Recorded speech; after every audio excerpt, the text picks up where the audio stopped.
വിന്യസ് അക്കാദമിയുടെ പുതിയൊരു വീഡിയോയിലേക്ക് ഏവർക്കും സ്വാഗതം. മെക്കാനിക് പോലീസ് കോൺസ്റ്റബിളിന്റെ ഒരു വീഡിയോ സീരീസ് ആണ്, ക്വസ്റ്റ്യൻ ഡിസ്കഷൻ സീരീസ് ആണ് നമ്മൾ ചെയ്തുകൊണ്ടിരിക്കുന്നത്. അതിന്റെ 6ാമത്തെ സെഷനിലേക്കാണ് നമ്മൾ കടക്കുന്നത്. അപ്പോൾ ഈ ഒരു തസ്തികയിലേക്കുള്ള കോച്ചിങ് ആസ് യൂഷ്വൽ വിന്യസ് അക്കാദമിയിൽ റണ്ണിംഗ് ആണ്. നിങ്ങൾക്ക് കൂടുതൽ വിവരങ്ങൾക്കായിട്ടോ കോഴ്സ് പർച്ചേസ് ചെയ്യാൻ താല്പര്യം ഉണ്ടെങ്കിലോ ഈ താഴെ കാണുന്ന നമ്പറിൽ നമ്മളെ കോൺടാക്ട് ചെയ്യാം. അതുപോലെ കൂടുതൽ ഡെമോ ക്ലാസ്സുകൾക്കായിട്ട് നിങ്ങൾക്ക് വിന്യസ് എഡ്യൂടെക് ആപ്ലിക്കേഷൻ ഡൗൺലോഡ് ചെയ്യാവുന്നതാണ്. നമുക്ക് ഫസ്റ്റ് ക്വസ്റ്റ്യനിലേക്ക് കടക്കാം.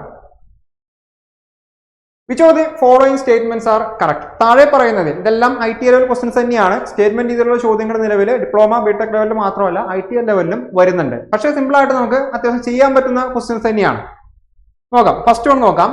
Which of the following statements are correct? താഴെ പറയുന്നതിൽ കറക്റ്റ് ആയിട്ടുള്ള സ്റ്റേറ്റ്മെന്റ് ഏതാണ്? സ്റ്റേറ്റ്മെന്റ് 1ഉം 2ഉം രണ്ട് സ്റ്റേറ്റ്മെന്റ് തന്നിട്ടുണ്ട്. വായിച്ചു നോക്കിയേ. In the auto cycle, combustion takes place at a constant volume. Auto സൈക്കിളിലെ കമ്പസ്റ്റൻ നടക്കുന്നത് കോൺസ്റ്റന്റ് വോളിയത്തിലാണ്. അതാണ് ഒന്നാമത്തെ സ്റ്റേറ്റ്മെന്റ്. ശരിയാണോ തെറ്റാണോ നോക്കണം. Statement 2, in diesel cycle, combustion takes place at a constant volume. Constant വോളിയത്തിലാണ് ഡീസൽ സൈക്കിളിൽ എന്ത് നടക്കുന്നത്? കമ്പസ്റ്റൻ നടക്കുന്നതെന്നാണ് രണ്ടാമത്തെ സ്റ്റേറ്റ്മെന്റ് പറയുന്നത്. അപ്പോൾ നമുക്ക് ഓപ്ഷൻ നോക്കിയേ.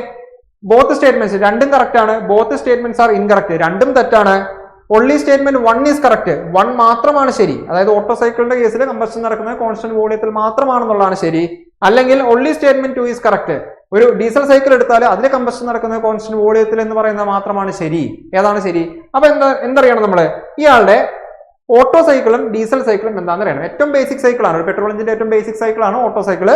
ഡീസൽ എഞ്ചിന്റെ ബേസിക് സൈക്കിൾ ആണ് നമ്മൾ ഡീസൽ സൈക്കിൾ എന്ന് പറയാം. നോക്കിയേ, 1 to 2 ഞാൻ ഒരുപാട് ഡീറ്റെയിൽ ആയിട്ട് പറയുന്നില്ല, ക്വസ്റ്റ്യൻ റിലേറ്റഡ് ആയിട്ടുള്ള ഫാക്ടുകൾ മാത്രമേ പറയുന്നുള്ളൂ. 1 to 2 ആണ് നമ്മുടെ കംപ്രഷൻ. അത് ഐസെൻട്രോപിക് അല്ലെങ്കിൽ അഡയാബാറ്റിക് കംപ്രഷൻ നമ്മൾ പറയും. ഇതൊരു ഓട്ടോ സൈക്കിൾ ആണ് കേട്ടോ. ഇയാളൊരു ഓട്ടോ സൈക്കിൾ ആണ്, ഓട്ടോ.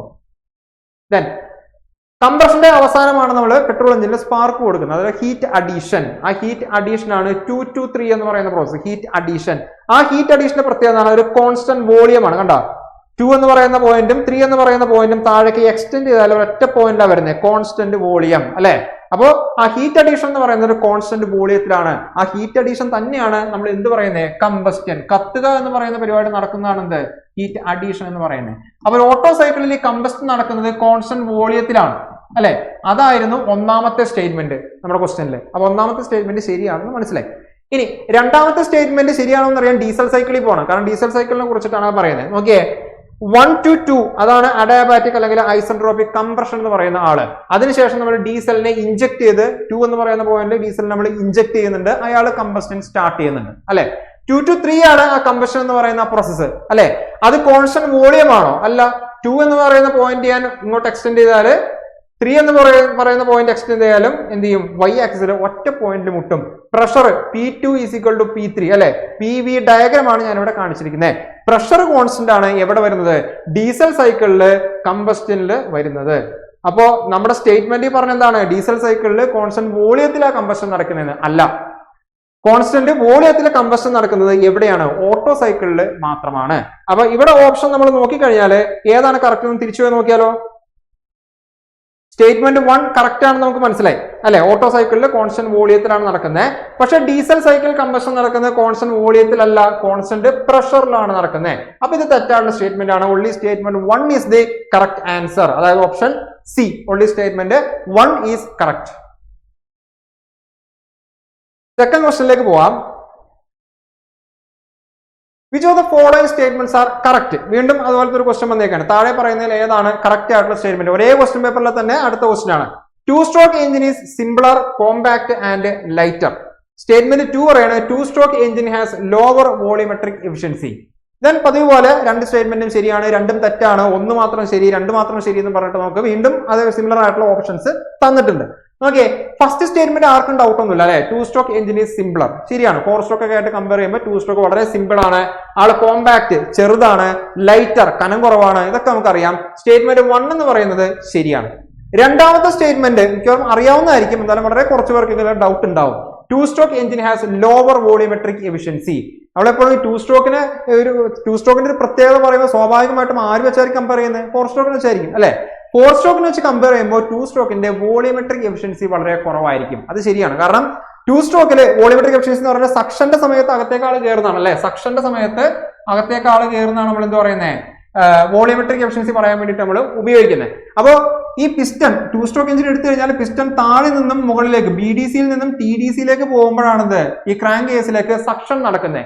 അതേ സമയത്ത് തന്നെ മുകളിൽ എന്ത് നടക്കുന്നുണ്ട്? കംപ്രഷൻ നടക്കുന്നുണ്ട്. 2 സ്ട്രോക്കിന്റെ വർക്കിങ്ങിലാണ് വരുന്നത് അല്ലെ.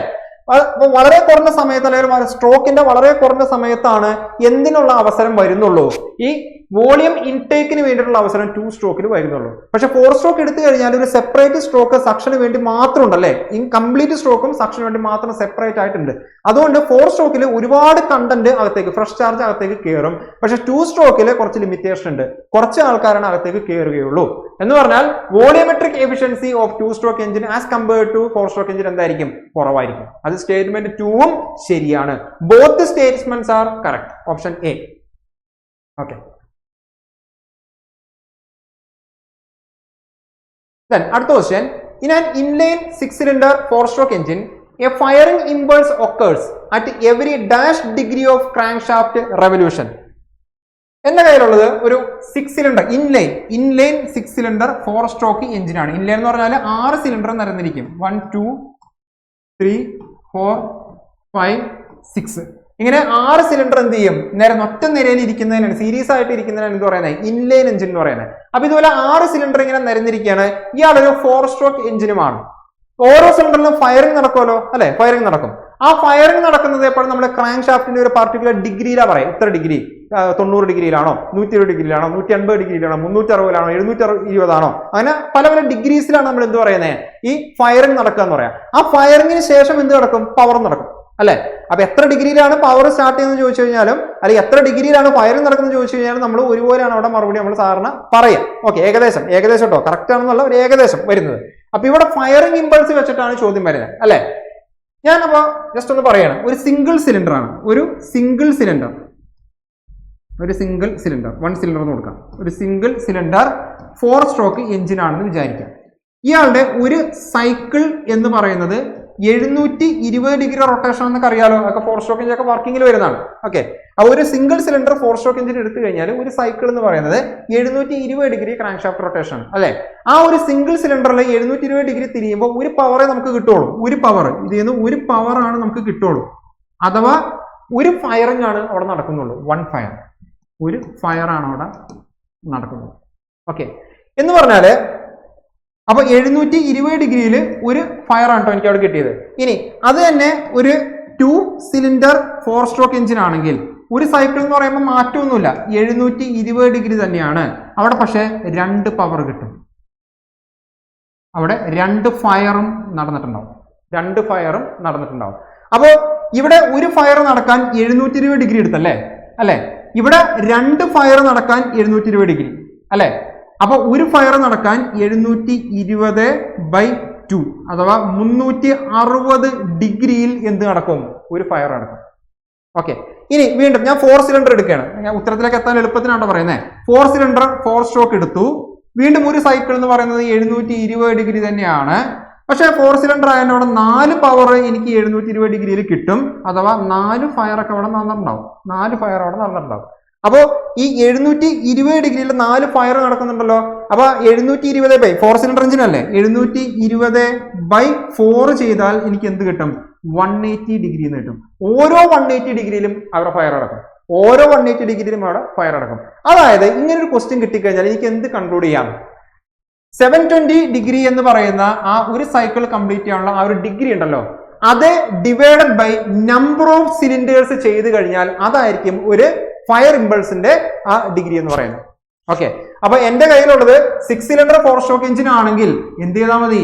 720/6 അഥവാ 120 ഡിഗ്രി ഇടവേളകളിലായിരിക്കും ഫയർ നടക്കുന്നത്. 120 ഡിഗ്രി ഇന്റർവെല്ലിലായിരിക്കും ഫയറിങ് നടക്കുന്നത്. ഓക്കെ, അത് മനസ്സിലാവാൻ വേണ്ടിയിട്ട് നമ്മളൊന്ന് ഓരോ സിലിണ്ടറിന്റെ 2 സിലിണ്ടർ ആണോ 4 സിലിണ്ടർ ഒക്കെ വെച്ചിട്ട് നമ്മൾ പറഞ്ഞാണ് സിമ്പിൾ ആയിട്ട് മനസ്സിലാക്കുക. അല്ലെങ്കിൽ PSC പോയിന്റ് ഓഫ് വ്യൂല് എന്ത് മനസ്സിൽ മതി? 4 സ്ട്രോക്ക് എഞ്ചിൻ ആണല്ലോ, എത്ര സിലിണ്ടർ ഉണ്ടോ ആ ഒരു സൈക്കിൾ കംപ്ലീറ്റ് ആവാൻ ആവശ്യമായിട്ടുള്ള ടോട്ടൽ ആ ഡിഗ്രി 720നെ നമ്മൾ എന്ത് നമ്പർ ഓഫ് സിലിണ്ടർ വെച്ച് ഡിവൈഡ് ചെയ്താൽ എനിക്ക് എന്ത് കിട്ടും? എനിക്ക് അവിടുത്തെ ഇന്റർവെൽ കിട്ടും, അല്ലെങ്കിൽ ഫയറിംഗ് ഇന്റർവെൽ എനിക്ക് അവിടെ പറയാനായിട്ട് പറ്റും. ഓരോ 120 ഡിഗ്രി കഴിയുമ്പോഴും എന്ത് ചെയ്തിട്ടുണ്ടാവും? ഈ 6 സിലിണ്ടർ ഇൻലൈൻ 4 സ്ട്രോക്ക് എഞ്ചിനിൽ അവിടെ ഫയറിംഗ് നടക്കുന്നുണ്ടാവും. ഓക്കെ, ദെൻ നെക്സ്റ്റ് ക്വസ്റ്റ്യനിലേക്ക് പോവാം. The distance between the cylinder wall and the piston skirt is known as. അതായത് സിലിണ്ടർ വാളിന്റെയും പിസ്റ്റൺ സ്കേർട്ടിന്റെയും ഇടയിൽ വളരെ ചെറിയൊരു ക്ലിയറൻസ് ഉണ്ടാവും, ഒരു ഗ്യാപ്പ് ഉണ്ടാവും. അതിനെ വിളിക്കുന്ന പേരെന്താണ്? പിസ്റ്റൺ ക്ലിയറൻസ് ആണോ, സ്കേർട്ട് ക്ലിയറൻസ് ആണോ, സിലിണ്ടർ ക്ലിയറൻസ് ആണോ, അല്ലെങ്കിൽ ബോത്ത് എ ആൻഡ് ബി? അതായത് സിമ്പിൾ ആയിട്ട് നമ്മളൊരു സിലിണ്ടർ ഇങ്ങനെ കാണിക്കുകയാണെങ്കിൽ സിലിണ്ടർ, ഇതിന്റെ അകത്തൊരു പിസ്റ്റൺ ഉണ്ട് അല്ലെ, പിസ്റ്റൺ. ആ പിസ്റ്റന് തന്നെ പല പല പാർട്ട് ഉണ്ട്. ഒരു ക്രൗൺ ഉണ്ട്, അതുപോലെ റിങ്സ് ഇടുന്ന ഈ ഭാഗം മാർജിൻ എന്നൊക്കെ പറയും. ആ മാർജിനിലാണ് നമ്മൾ ഗ്രൂസ് കട്ട് ചെയ്തിരിക്കുന്നത്, റിങ്സ് ഇടാനുള്ള ഗ്രൂസ് ഒക്കെ കട്ട് ചെയ്തിരിക്കുന്നത്. അങ്ങനെ ആ ഒരു 3 റിംഗ് ഒക്കെ ശേഷം ഏറ്റവും താഴെ എന്തുണ്ട്? ഒരു പ്രത്യേക ഭാഗമുണ്ട്, താഴെ പോകുന്ന ഭാഗമുണ്ട്. അതാണ് നമ്മൾ എന്ത് പറയുന്നത്? സ്കേർട്ട് എന്നൊക്കെ പറയുന്നത്. സ്കേർട്ട്, പിസ്റ്റന്റെ സ്കേർട്ട്. അപ്പൊ ഈ പിസ്റ്റണും അല്ലെങ്കിൽ പിസ്റ്റൺ സ്കേർട്ടും സിലിണ്ടർ വാളിലൊക്കെ തമ്മിൽ വളരെ ചെറിയൊരു ഗ്യാപ്പ് ഉണ്ട് അല്ലെ, ഒരു ക്ലിയറൻസ് ഉണ്ട്. അതിനെ വിളിക്കുന്ന പേര് പിസ്റ്റൺ ക്ലിയറൻസ് എന്നും പറയാറുണ്ട്, സ്കേർട്ട് ക്ലിയറൻസ് എന്നും പറയാറുണ്ട്. ഓർത്ത് നോക്കാട്ടോ, പി എസ് സിയുടെ ആൻസർ കീ ആണ്. പിസ്റ്റൺ ക്ലിയറൻസ് എന്ന് പറയാറുണ്ട്, സ്കേർട്ട് ക്ലിയറൻസ് എന്നും പറയാറുണ്ട്. ഓപ്ഷൻ ഡി ആണ് answer, both A and B. Okay. Then, for increasing the volumetric efficiency of an engine at a higher speeds, which of the following technologies are used? ഒരു എഞ്ചിന്റെ speed കൂടുന്തോറും അയാളുടെ volumetric എഫിഷ്യൻസിനെ അത് ബാധിക്കും. അങ്ങനെ ബാധിക്കാതിരിക്കാനായിട്ട് അല്ലെങ്കിൽ വോളിയോമെട്രിക് എഫിഷ്യൻസി ഇംപ്രൂവ് ചെയ്യാൻ വേണ്ടിയിട്ട് എന്ത് ടെക്നോളജിയാണ് നിലവിൽ നമ്മൾ ഉപയോഗിക്കുന്നത്? വേരിയബിൾ വാൽവ് ടൈമിംഗ് ആണോ, വേരിയബിൾ ഇഗ്നിഷൻ ടൈമിംഗ് ആണോ, വാൽവ് ഓവർലാപ്പ് ആണോ, വാൽവ് ലാഗ് ആണോ? അല്ലെ, എല്ലാവരും കോമൺ ആയിട്ട് കേൾക്കുന്നതാണ് VVT എന്ന് പറയുന്നത് അല്ലെ, VVT അല്ലെ, എന്താണ്? വേരിയബിൾ വാൽവ് ടൈമിംഗ് എന്ന് പറയുന്ന ഒരു ടെക്നോളജി. അതായത് ഇപ്പൊ നമുക്കറിയാം, ഒരു എഞ്ചിന്റെ സ്പീഡ് കൂടുന്തോറും എന്ത് ചെയ്യും? അയാളുടെ ആ ഒരു പിസ്റ്റന്റെ മൂവ്മെന്റ് കൂടും അല്ലെ. ആ പിസ്റ്റന്റെ വേഗത കൂടുന്തോറും സക്ഷന്റെ സമയം കുറയും അല്ലെ. സക്ഷൻ പഴയതുപോലെ തന്നെ ഒരു സ്ട്രോക്ക് അവിടെ ഉണ്ടെങ്കിലും സ്പീഡ് കൂടുന്തോറും പെട്ടെന്ന് സക്ഷൻ നടക്കുക അല്ലെ, സക്ഷന് കിട്ടുന്ന സമയം കുറയും. ആ സമയം കുറയുമ്പോൾ സ്വാഭാവികമായിട്ടും എന്ത് ചെയ്യും? അകത്തേക്ക് കയറുന്ന ഇൻടേക്ക് ചാർജിന്റെ അളവ് കുറയും അല്ലെ. എന്താണ് വോളിയോമെട്രിക് എഫിഷ്യൻസിയുടെ ഇക്വേഷൻ? വോളിയോമെട്രിക് എഫിഷ്യൻസി ഇക്വേഷൻ എന്താണ്? ആക്ച്വൽ വോളിയം ഓഫ് ചാർജ്, അകത്തേക്ക് കയറുന്ന actual volume of charge divided by ആ സിലിണ്ടറിന്റെ സ്വെപ്റ്റ് വോളിയം എന്നാണ്, അല്ലെങ്കിൽ സ്ട്രോക്ക് വോളിയം. ഈ താഴെ കിടക്കുന്ന ആൾക്ക് മാറ്റമൊന്നുമില്ല. സിലിണ്ടറിന്റെ സ്വെപ്റ്റ് വോളിയം എന്താണോ ഡിസൈൻ ചെയ്തിരിക്കുന്നത് അത് തന്നെയാണ്, അതിലൊരു മാറ്റമില്ല. വോളിയോമെട്രിക് എഫിഷ്യൻസിനെ ബാധിക്കുന്നത് ആക്ച്വൽ ഇൻടേക്ക് വോളിയത്തിൽ മാറ്റം വരുമ്പോഴാണ്. ആക്ച്വൽ ഇൻടേക്ക് വോളിയം കുറഞ്ഞാൽ വോളിയോമെട്രിക് എഫിഷ്യൻസി കുറയും. ആക്ച്വൽ ഇൻടേക്ക് വോളിയം കൂടിയാൽ വോളിയോമെട്രിക് എഫിഷ്യൻസി കൂടും. എഞ്ചിന്റെ സ്പീഡ് കൂടുമ്പോൾ സമയം കുറവ് കിട്ടുന്നതുകൊണ്ട് തന്നെ കുറച്ച് ആൾക്കാരാണ് അകത്തേക്ക് കയറുള്ളൂ. സ്വാഭാവികമായിട്ടും ആക്ച്വൽ ഇൻടേക്ക് വോളിയം കുറയും, വോളിയോമെട്രിക് എഫിഷ്യൻസിയും കുറയും. അത് ഒഴിവാക്കാൻ വേണ്ടിയിട്ട് നമ്മൾ എന്ത് ചെയ്യണം? സ്പീഡ് കൂടുന്തോറും വാൽവ് ഓപ്പൺ ആയിരിക്കുന്ന സമയം കൂട്ടണം അല്ലെ. അങ്ങനെ സമയം കൂട്ടണമെങ്കിൽ എന്ത് ചെയ്യണം? വാൽവ് കുറച്ച് നേരത്തെ, ഇൻടേക്ക് വാൽവ് കുറച്ച് നേരത്തെ ഓപ്പൺ ആവണം അല്ലെ. അങ്ങനെ നേരത്തെ ഓപ്പൺ ആവണം, അല്ലെങ്കിൽ വൈകി ഓപ്പൺ ആവണം. വാൽവ് ടൈമിങ്ങിനെ അഡ്ജസ്റ്റ് ചെയ്യുക, വാൽവ് ലിഫ്റ്റിനെ അഡ്ജസ്റ്റ് ചെയ്യുക. അങ്ങനെ ഒരു ടെക്നോളജിയാണത് വേരിയബിൾ വാൽവ് ടൈമിംഗ് എന്ന് പറയുന്നത്. അതുവഴി എന്തിന് സാധ്യമാവും? എഞ്ചിന്റെ വോളിയോമെട്രിക് എഫിഷ്യൻസിയെ ഇൻക്രീസ് ചെയ്യാനായിട്ട് പറ്റും. ഓക്കെ, ഓപ്ഷൻ എ ആണ് നമ്മുടെ ആൻസർ.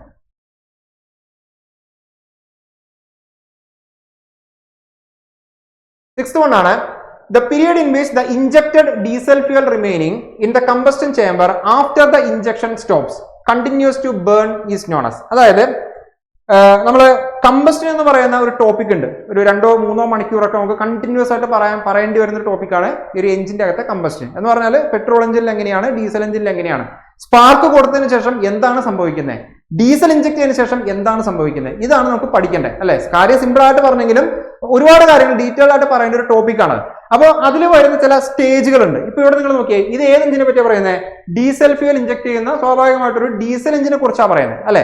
ആ ഡീസൽ ഫ്യൂൽ ഇഞ്ചക്ട് ചെയ്തതിന് ശേഷം അല്ലെങ്കിൽ ഇഞ്ചക്ട് ചെയ്യുന്ന സമയത്ത് അവിടെ ആ ഒരു എന്താണ് എഞ്ചിന്റെ അകത്ത് നടക്കുന്ന ചില കാര്യങ്ങളുണ്ട്. Delay period, after burning, uncontrolled burning, controlled burning, ഇങ്ങനെ 4 സ്റ്റേജ് ആയിട്ടാണ് നടക്കുന്നത്. ഓക്കെ, ഈ 4 സ്റ്റേജില് ഏത് സ്റ്റേജ് ആണ് നോക്കിയേ, ഫ്യൂൽ ഇഞ്ചക്ഷൻ സ്റ്റോപ്പ് ചെയ്തു, നിർത്തി, എന്നിട്ടും നിങ്ങളുടെ എഞ്ചിനകത്ത് കണ്ടിന്യൂസ് ആയിട്ട് ബേണിംഗ് നടക്കുകയാണ്, പിന്നീട് ഫ്യൂൽ ഇങ്ങനെ കത്തിക്കൊണ്ടിരിക്കുകയാണ്, അതിന് വിളിക്കുന്ന പേരെന്താണ്? ഡിലേ പീരീഡ് ആണോ, ആഫ്റ്റർ ബേണിംഗ് ആണോ, അൺകൺട്രോൾഡ് ആണോ, അല്ലെങ്കിൽ കൺട്രോൾഡ് ബേണിംഗ് ആണോ, അല്ലെങ്കിൽ കൺട്രോൾഡ് കമ്പസ്റ്റൻ ആണോ?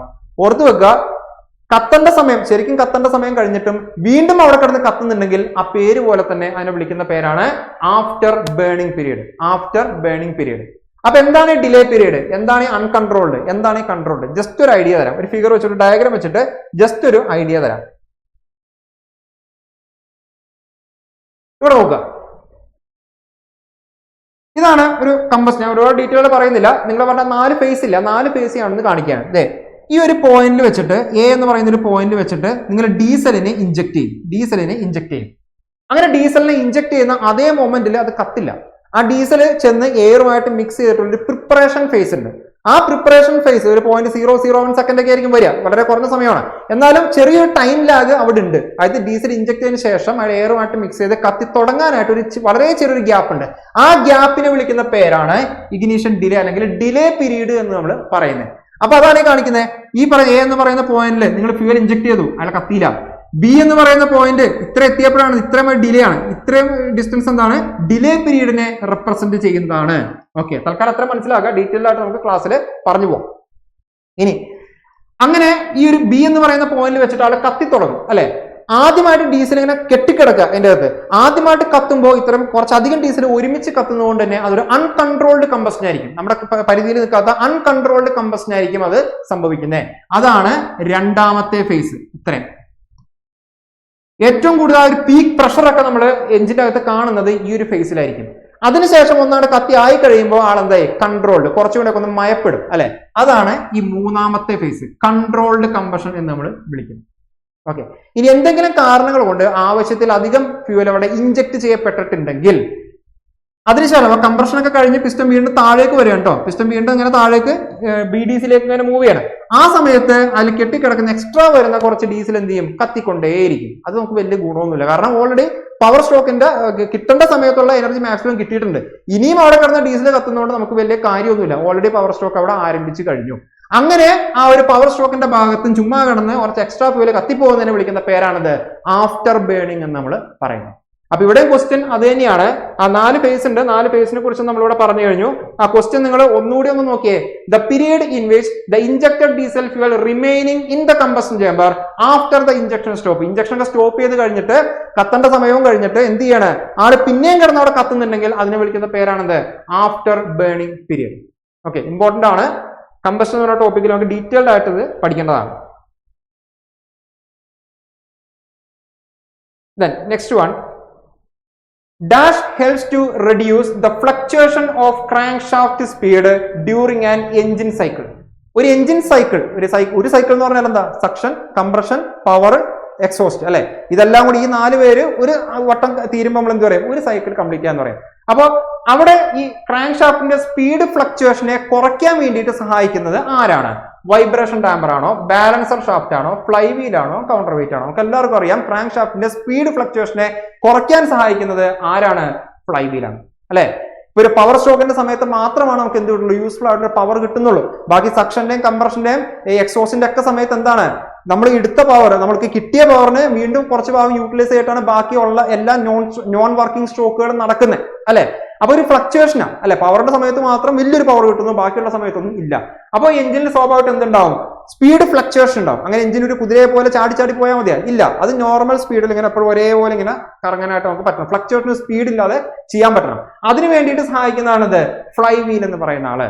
ബാക്കി എല്ലാവരും ബാലൻസിംഗ് ആണ്. ഈ പറയുന്ന വൈബ്രേഷൻ ഡാമ്പർ ആണെങ്കിൽ എന്താണ്, ടോർഷണൽ വൈബ്രേഷനെ കുറയ്ക്കാൻ വേണ്ടിയിട്ട് എടുത്ത് തന്നെ പഠിക്കണം. എല്ലാ വൈബ്രേഷനും അല്ല, ടോർഷണൽ വൈബ്രേഷനെ കുറയ്ക്കാൻ വേണ്ടിയിട്ട് ഉപയോഗിക്കുന്നതാണിത് വൈബ്രേഷൻ ഡാമ്പർ. എഞ്ചിന്റെ ക്രാങ്ക് ഷാഫ്റ്റിന്റെ മുൻഭാഗത്തായിരിക്കും അയാളുടെ സ്ഥാനം എന്ന് പറയുന്നത്. ദെൻ ബാലൻസർ ഷാഫ്റ്റ്, ഇതുപോലെ തന്നെ നമ്മുടെ ഈ ക്രാങ്ക് ഷാഫ്റ്റിന്റെ ഒക്കെ ഡിസൈൻ വരുമ്പോൾ ഈ പ്രൈമറി ഫോഴ്സ്, സെക്കൻഡറി ഫോഴ്സ് എന്നൊക്കെ പറഞ്ഞു വരും. ഒക്കെ ഡിസൈൻ പാർട്ടൊന്നും വേണ്ട, ജസ്റ്റ് ഒന്ന് അറിഞ്ഞിരിക്കുക. ബാലൻസർ ഷാഫ്റ്റ് എന്ന് പറയുന്നതും ഇതിന്റെ വൈബ്രേഷൻ കുറയ്ക്കാൻ വേണ്ടിയിട്ടുള്ള ഒരു ആളാണ്. ദെൻ ഫ്ലൈ വീൽ പറഞ്ഞു കഴിഞ്ഞാൽ കൗണ്ടർ വെയിറ്റ്, ഇതുപോലെ തന്നെ ആ ഒരു എന്താണ്, ഒരു ക്രാങ്ക് ഷാഫ്റ്റ് എന്ന് പറയുന്ന ആളുടെ പ്രത്യേകം എന്താണ്, അതൊരു ഇങ്ങനെ ഒരു ചുമ്മാ ഒരു ഷാഫ്റ്റ് അല്ല, ഒറ്റ ഡയമീറ്ററുള്ള ഷാഫ്റ്റ് അല്ല. നിങ്ങളുടെ ഫിഗറൊക്കെ ജസ്റ്റ് ഒന്ന് കൂടി ചെയ്താൽ കാണാൻ പറ്റും അല്ലെ. ഒരുപാട് ഏറ്റക്കുറച്ചിലുള്ള പല ഭാഗത്തും വെയിറ്റ് കൂടിയും കുറഞ്ഞൊക്കെ ഇരിക്കുന്ന ഒരാളാണത് ക്രാങ്ക് ഷാഫ്റ്റ് എന്ന് പറയുന്നത്.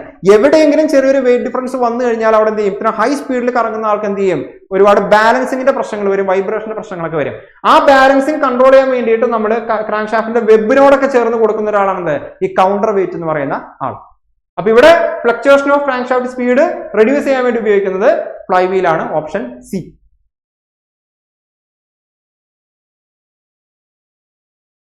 ദെൻ അടുത്തൊരു സ്റ്റേറ്റ്മെന്റ് ടൈപ്പ് ക്വസ്റ്റ്യൻ, സിമ്പിൾ ആണ്. Which of the following statement is correct? For the same compression ratio, Otto cycle is more efficient than diesel cycle. Statement 2, for the same compression ratio, diesel cycle is more efficient than Otto cycle. ഏതാണ് option ഒക്കെ similar ആണ്, നമ്മൾ നേരത്തെ കണ്ട അതേപോലത്തെ similar. ഒറ്റ question പേപ്പറിൽ തന്നെ ക്വസ്റ്റ്യൻ ആയിട്ട് വരുന്നത് കംപ്ലീറ്റ്. അപ്പോൾ ഇത് നമ്മൾ കാലങ്ങളായിട്ട് പഠിക്കുന്ന ഒരു കൺസെപ്റ്റ് അവർ എന്ത് ചെയ്തു, അവർ സ്റ്റേറ്റ്മെന്റ് ആയിട്ട് കൊടുത്തു എന്നേ ഉള്ളൂ. എന്താണ് അതിന്റെ പ്രത്യേകത? നമുക്കറിയാം, എഫിഷ്യൻസി എടുത്തു കഴിഞ്ഞാൽ നമ്മൾ പഠിച്ചു വെച്ചിരിക്കുന്നത് എങ്ങനെയാണ്? സെയിം കംപ്രഷൻ റേഷ്യോ R ആണെങ്കിൽ ഓട്ടോ സൈക്കിളിന്റെ എഫിഷ്യൻസി നമുക്ക് അറിയാവുന്നതായിരിക്കും. എന്നുള്ള അറിയാത്തവരുണ്ടെങ്കിൽ ഒന്ന് നോട്ട് ചെയ്ത് നോക്കുക. ഓട്ടോ സൈക്കിളിന്റെ എഫിഷ്യൻസി ഗ്രേറ്റർ ദാൻ ഡ്യുവൽ സൈക്കിളിന്റെ എഫിഷ്യൻസി ഗ്രേറ്റർ ദാൻ ഡീസൽ സൈക്കിളിന്റെ എഫിഷ്യൻസി. ഇങ്ങനെ വരാം, ഡയറക്ഷൻ വരാം. ഓക്കെ, ഇനി same peak pressure and temperature ആണെങ്കിൽ തിരിയും. ഡീസലിന്റെ എഫിഷ്യൻസി ആണ് ഏറ്റവും കൂടുതൽ വരിക, which is greater than efficiency of dual, which is greater than efficiency of auto. Condition നോക്കണം. ഇതുപോലെ രണ്ട് കണ്ടീഷനാണ് സാധാരണ വരിക. ഏതൊക്കെയാണ്? കംപ്രഷൻ റേഷ്യോ, ഒരേ കംപ്രഷൻ റേഷ്യോയിൽ വർക്ക് ചെയ്യുന്ന ആൾക്കാരെ തമ്മിൽ കമ്പയർ ചെയ്യണം. എഫിഷ്യൻസി ഒരേ സെയിം പീക്ക് പ്രഷറിലും പീക്ക് ടെമ്പറേച്ചറിലും ഒരു ഓട്ടോ സൈക്കിളും ഡീസൽ സൈക്കിളും ഡ്യുവൽ സൈക്കിളും വർക്ക് ചെയ്യുമ്പോൾ ആർക്കാണ് എഫിഷ്യൻസി കൂടുതൽ? ഓക്കെ, ഒരേ കംപ്രഷൻ റേഷ്യോ ആണെങ്കിൽ ഏറ്റവും കൂടുതൽ എഫിഷ്യൻസി ഓട്ടോയ്ക്കാണ്. അത് കഴിഞ്ഞാണ് ഡ്യുവൽ. അതിനേക്കാളൊക്കെ കുറവാണ് ആർക്ക് വരുന്നത്? ഡീസൽ സൈക്കിളിന് വരുന്നത്. ഇനി ഒരേ പീക്ക് പ്രഷറിലും ഒരേ ടെമ്പറേച്ചറിലും വർക്ക് ചെയ്യുന്ന എഞ്ചിൻസ് ആണെങ്കിൽ അതിൽ ഏറ്റവും കൂടുതൽ എഫിഷ്യൻസി ആർക്കാ? ഡീസലിനാണ്. അതിനുശേഷമാണ് ഡ്യുവൽ, അതിനുശേഷമാണ് ഓട്ടോ വരുള്ളൂ. ഇനി നിങ്ങൾ ഇവിടെ നിന്ന് വായിച്ചു നോക്കിയേ. For the same compression ratio auto cycle is more efficient than diesel cycle. ശരിയാണ്, ഓട്ടോ സൈക്കിൾ ആണ് ഡീസലിനേക്കാൾ efficient. Then for the same compression ratio diesel cycle is more efficient than auto. അല്ല, തെറ്റാണ്. Only statement 1 is the correct answer. Option C.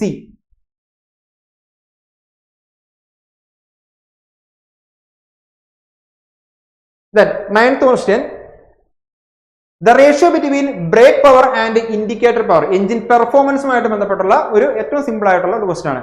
Break പവറും indicator പവറും തമ്മിലുള്ള ആ ഒരു ratio വിളിക്കുന്ന പേരെന്താണ്? Okay, mechanical efficiency, brake thermal efficiency, volumetric, indicator thermal efficiency. അല്ലെ, മെക്കാനിക്കൽ എഫിഷ്യൻസി എന്താണ്?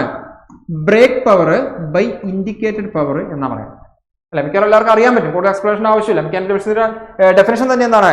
Brake power divided by indicated power എന്നാണ്. ഓപ്ഷൻ എ ആണ് ആൻസർ. അപ്പൊ ആരാണ് ബ്രേക്ക് തെർമൽ എഫിഷ്യൻസി? രണ്ട് ടൈപ്പ് തെർമൽ എഫിഷ്യൻസി കൊടുത്തിട്ടുണ്ടല്ലോ അല്ലെ. തെർമൽ എഫിഷ്യൻസി ബ്രേക്ക് തെർമലും ഉണ്ട്, ഇൻഡിക്കേറ്റഡ് തെർമലും ഉണ്ട്. എന്താണ് തെർമൽ എഫിഷ്യൻസി? Power output. എന്ത് പവറാണ് ഞാൻ വേണ്ടിയിട്ടില്ല, ബ്രേക്ക് പവർ ആണോ ഇൻഡിക്കേറ്റർ ആണോ വേണ്ടിയിട്ടില്ല, കോമൺ ആയിട്ട് പറയണം. Power output divided by fuel energy per second, അല്ലെങ്കിൽ ഒരു സെക്കൻഡിൽ ഫ്യൂവൽ കത്തുമ്പോൾ ഉണ്ടാവുന്ന ഹീറ്റ്, അതാണ് അവിടുത്തെ ഇൻപുട്ട് എന്ന് പറയുന്നത്. ഓക്കെ, ഇനി ഈ പവർ ഔട്ട്പുട്ട് ബ്രേക്ക് പവർ ആണെങ്കിൽ ഈ എഫിഷ്യൻസി എന്ന് പറയുന്നത് ബ്രേക്ക് തെർമൽ എഫിഷ്യൻസി ആവും. ഇനി ഈ ബ്രേക്ക് പവറിന് പകരം പവർ ഔട്ട്പുട്ട് ഞാൻ ഇൻഡിക്കേറ്റഡ് പവർ ആണ് പറയുന്നതെങ്കിൽ ഇതെന്താവും? ഇത് ഇൻഡിക്കേറ്റഡ് തെർമൽ എഫിഷ്യൻസി ആവും. ഇൻഡിക്കേറ്റഡ് തെർമൽ ഐ ടി എന്ന് പറയാം. ഇൻഡിക്കേറ്റഡ് തെർമൽ എഫിഷ്യൻസി എന്നുള്ള വ്യത്യാസം. അതായത് ന്യൂമറേറ്ററിലെ പവർ എന്താവുന്നു? ബ്രേക്ക് പവർ ആണെങ്കിൽ brake thermal efficiency, indicated power ആണെങ്കിൽ ഇൻഡിക്കേറ്റഡ് തെർമൽ എഫിഷ്യൻസി. അപ്പൊ എന്താണ് ഇൻഡിക്കേറ്റഡ് തെർമൽ എഫിഷ്യൻസി ഒക്കെ അറിയാലോ നിങ്ങൾക്ക് അല്ലെ. ഒരു സിലിണ്ടറിനകത്ത് ഫ്യൂവൽ കത്തുമ്പോൾ ആദ്യമായിട്ട് പ്രൊഡ്യൂസ് ചെയ്യുന്നതാണ് ഇൻഡിക്കേറ്റഡ് പവർ എന്ന് പറയുന്നത്. അത് നമ്മൾ ക്രാങ്ക് ഷാഫ്റ്റിലേക്കൊക്കെ എടുക്കുന്ന സമയത്ത് ഫ്രിക്ഷണൽ ലോസ് ഉണ്ടാവും. ആ ലോസ് ഒക്കെ കഴിച്ച് ക്രാങ്ക് ഷാഫ്റ്റിൽ കിട്ടുന്ന പവറിനെ വിളിക്കുന്ന പേരാണിത് ബ്രേക്ക് പവർ എന്നൊക്കെ പറയുന്നത്. നമുക്ക് ലാസ്റ്റ് ക്വസ്റ്റ്യനിലേക്ക് കടക്കാം. An engine having stroke equal to its bore is known as. സ്ട്രോക്കും ബോറും ഈക്വൽ ആയിട്ടുള്ള എഞ്ചിനെ വിളിക്കുന്ന പേരെന്താണ്? വാങ്കൽ എഞ്ചിൻ ആണോ, ഓവർ സ്ക്വയർ എഞ്ചിൻ ആണോ, സ്ക്വയർ എഞ്ചിൻ ആണോ, അണ്ടർ സ്ക്വയർ എഞ്ചിൻ ആണോ? അല്ലെ, അതായത് ഒരു സിലിണ്ടറിനെ എങ്ങനെ കാണിക്കാൻ? സിലിണ്ടർ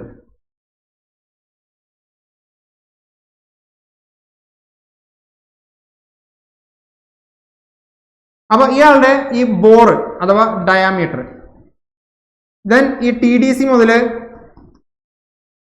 ബി ഡി സി വരെയുള്ള ഈ ഒരു സ്ട്രോക്ക് എൽ എന്ന് വിളിക്കാൻ. എൽ ഈക്വൽ ടു ഡി, അതാണ് ഈ ക്വസ്റ്റ്യനിലെ condition. L equal to D ആയിട്ടുള്ള ഈ എഞ്ചിനെ വിളിക്കുന്ന പേര് എന്താണ്? എന്താണ് പേരിൽ തന്നെ ഉണ്ടല്ലേ, അല്ലെങ്കിൽ ഒരു കണ്ടീഷനിൽ തന്നെ നമുക്ക് മനസ്സിലാവും ഇയാൾ എന്താണ്. ഇയാളൊരു സ്ക്വയർ എഞ്ചിനാണ്. ഇയാളൊരു സ്ക്വയർ എഞ്ചിനാണ്. Option C. അപ്പൊ ഈ ഓവർ സ്ക്വയറും അണ്ടർ സ്ക്വയർ എന്താണ് അത് നോക്കി പോവാം. ഓവർ സ്ക്വയർ എന്ന് വെച്ചാല് വണ്ണം കൂടിയാണെന്ന് ആലോചിച്ചാൽ മതി. ഓവർ സ്ക്വയർ എന്ന് വെച്ചാൽ വിട്ട് കൂടിയ ആള്, അതായത്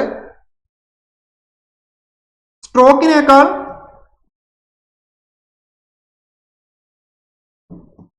കൂടിയ വിട്ട്, ഡി ഗ്രേറ്റർ ദാൻ എൽ. ഇതാണെന്ത്? ഓവർ സ്ക്വയർ എഞ്ചിൻ എന്ന് പറയാം. അപ്പൊ എന്താണ് അണ്ടർ സ്ക്വയർ എഞ്ചിൻ എന്ന് പറഞ്ഞാല്? മെലിഞ്ഞ ഒരാളായിരിക്കും, അഥവാ ഈ സ്ട്രോക്ക് ലെങ്ത് എന്ന് പറയുന്നത് ആയിരിക്കും ഡയാമീറ്ററിനേക്കാൾ കൂടുതൽ, മെലിഞ്ഞ ആൾ, ലെങ്ത് ഹൈറ്റ് കൂടിയ ആൾ. അതാണ് എന്ത് നമ്മൾ ഈ പറയുന്ന അണ്ടർ സ്ക്വയർ എഞ്ചിൻ എന്ന് പറയുന്നത്. ദെൻ വിട്ട് കൂടിയ എഞ്ചിനെ വിളിക്കുന്ന പേരാണിത് ഓവർ സ്ക്വയർ എഞ്ചിൻ എന്ന് പറയുന്നത്. ദെൻ സ്ട്രോക്കും ഈ വിട്ട് അല്ലെങ്കിൽ സ്ട്രോക്കും ബോറും ഒരേപോലെ ഈക്വൽ ആയിട്ട് വരുന്ന വാല്യൂ ഉള്ള നമ്മൾ എന്ത് പറയും? അയാൾ നമ്മൾ സ്ക്വയർ എഞ്ചിൻ എന്നാണ് പറയാം. Option okay.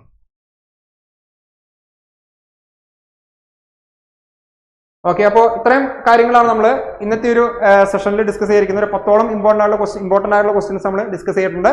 അപ്പൊ നിങ്ങൾക്ക് അത് യൂസ്ഫുൾ ആയിരിക്കുമെന്ന് വിചാരിക്കുന്നു. യൂസ്ഫുൾ ആണെങ്കിൽ ആസ് യൂഷ്വൽ നിങ്ങൾ എന്ത് ചെയ്യുക, ഇത് ഫ്രണ്ട്സുമായിട്ടൊന്ന് ഷെയർ ചെയ്യുക. കൂടുതൽ വീഡിയോസിനായിട്ട് ചാനൽ സബ്സ്ക്രൈബ് ചെയ്യുക. മറ്റൊരു വീഡിയോയുമായി വീണ്ടും കാണാം. താങ്ക്